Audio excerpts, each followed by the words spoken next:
अली साहब फौजी, आप देख रहे हैं daily news channel. Daily news channel मौजूद है नगर पालिका पोखराया, कानपुर देहात, उत्तर प्रदेश। जैसा कि आप जानते हैं इस समय चुनावी माहौल चल रहा है, लेकिन मैं जा रहा था, एक हमको यहाँ पर मिले हुए हैं वेद प्रकाश गुप्ता जी, जो इनका दुकान है नूतन इलेक्ट्रिक के नाम से। ये काफ़ी बेबाकी से बातचीत करते हैं। तो लोगों से जब मैं चर्चा कर रहा था तो लोगों ने सलाह दिया कि ज़रा नूतन साहब से भी बात कर लीजिए। तो मैंने सोचा चलो कुछ बात कर ही लेते हैं। तो इनकी बहुत ही बेबाकी बातचीत है, इन्हीं की नौजवानी बात कर लेते हैं। आपका शुभ नाम क्या है? मेरा नाम वेद प्रकाश गुप्ता है। गुप्ता जी, आप ये बताइए, सबसे पहले मैं आपसे सवाल करूंगा आज के चुनाव के माहौल पर, नगर पालिका पोखराया के बारे में क्या माहौल चल रहा है?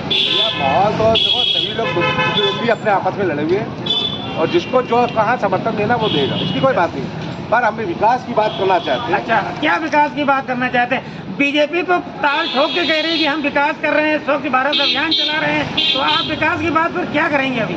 आप विकास देखना चाहते हैं तो मेरे पीछे ही आप विकास देख सकते हैं। कैमरा मैन से मैं गुजारिश करूंगा, कैमरा को घुमाइए जरा। ये प्रभु आरक्षण का विकास है। हमारे यहाँ ऐसी सीट ना नाली बनी, ना रोड बना और ना बत्ती बनी। हम 75 सालों से 80 सालों से खाली एक ही बात करते आए हैं, जलेगी बत्ती बनेगा रोड, बाबूजी को देना वो। अच्छा, पर नाली का आप देख सकते हैं, थोड़ा सा पानी गिरा है, पूरा कीचड़ नाली के ऊपर है। रोड आप देख सकते हैं, रंजा के अलावा, मट्टी के अलावा रोड में कुछ नहीं दिखता है। ये रोड 2 बार बन चुका है। और ये ट्रांसफार्मर आप देख सकते हैं, इसमें केबल खुशी के अलावा कुछ नहीं है। ट्रांसफार्मर जलता है, रोड में चलते नहीं बनता है, नाली में कुछ विकास नहीं हुआ, कीचड़ नाली के ऊपर है। सच आपके सामने। ये तो आपकी बात है, लेकिन योगी जी और मोदी जी का कहना है कि हमने रोड बनवाए, गड्ढे बुरवाए। योगी जी ने चैलेंज किया है कि पूरे उत्तर प्रदेश के गड्ढे भर चुके हैं, नालियां पक्की हैं, बिजली की पूरी व्यवस्था। इस पर क्या कहें?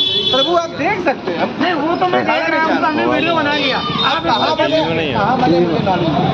हम एक बार योगी जी के पास गए थे। वैसे आप जानना चाहूँगा, हम भारतीय जनता पार्टी समर्थक हैं। भारतीय जनता पार्टी के अगर समर्थक हैं तो आप इसमें शंका क्या है? काम प्रभु जब तक ये बंदर बाट वाला काम हो सकता है, उसके अलावा कुछ नहीं हो सकता। यहाँ पर 70 सालों से आरक्षण काम चला, आपको रोड भी दिखाई दे रहा है, ट्रांसफार्मर भी दिखाई दे रहा है और नाली। तो आरक्षण का अगर आपने नाम लिया तो आरक्षण से आपको क्या परेशानी है? आरक्षण से बहुत बड़ी परेशानी बताइए जरा। अब आपको बताते हैं। संपूर्ण भारत में एक सैनिक स्कूल है, मेजर मनोज पांडे। मेजर मनोज पांडे सैनिक स्कूल है, जो कि उत्तर प्रदेश में एक ही है। संपूर्ण भारत में राज्य सरकार का सिर्फ एक है। उसमें बेटियों के लिए 3 सालों से एक भी क्लासेस नहीं आई।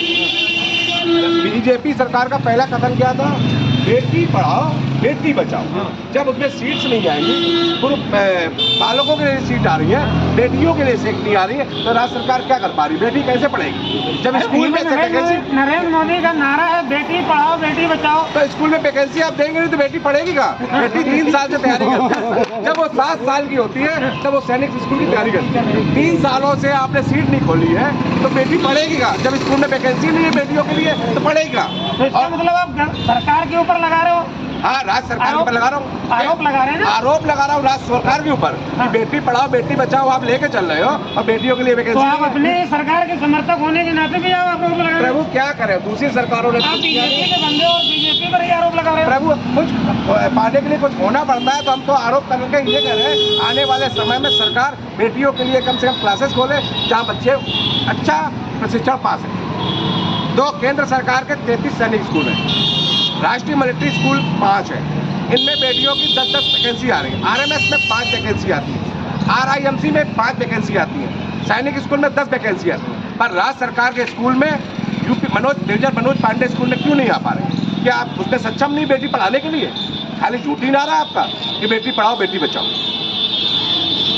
और ये आरक्षण ये देख रहा हूँ मैं, 70 सालों से खाली वोट मांगा जाता था, जलेगी बत्ती बनेगा रोड, बाबूजी को देना वोट।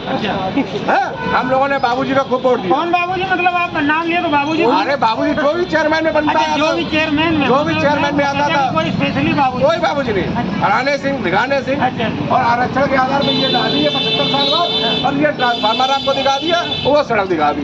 तीनों आपके सामने है। धन्यवाद। ना सड़क बनी, ना नाली बनी और ना ट्रांसफार्मर बत्ती जली। तो अभी आप हमारे चैनल के माध्यम से योगी जी से क्या गुजारिश करें। अरे प्रभु कुछ अच्छा करो, प्रभु कुछ अच्छा करो। 6 साल बीत गए हैं। हाँ, हमारे यहाँ सोनभद्र जिले में जो 8 जिले आपने बंद कर रखे हैं, वहाँ पे जो दिव्यांग महिलाएं हैं, जो शिक्षा कार्य करवाती हैं, टीचर है, अध्यापकाएं हैं, मेरठ की अध्यापक दिव्यांग जो पूर्ण रूप से फुल बॉडी से दिव्यांग है और उसका आप ट्रांसफर वो नहीं करा पा रहे हैं। सोनभद्र से पर डे के अप डाउन कर सकती है मेरठ, आप उसका ट्रांसफर नहीं दे रहे। ट्रांसफर 8 जिलों में आपने बंद कर रखे, खोले नहीं। अरे आप ट्रांसफर उनको मत, सामान्य व्यक्ति को मत दो, कम से कम दिव्यांगों को तो अपने जिले में पहुंचाओ।